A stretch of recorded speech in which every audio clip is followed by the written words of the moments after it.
In many health facilities, medical equipment breaks down, not because it's old, but because service support and spare parts are hard to find.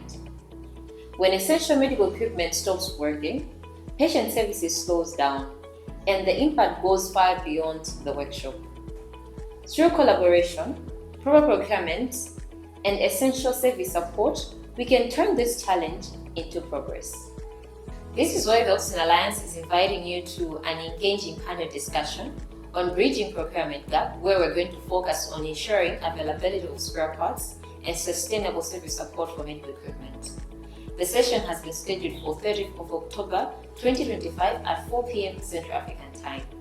Discover how collaboration among biomedical engineers, policymakers, and procurement officers can create long-lasting solutions in the healthcare system. Don't miss this opportunity.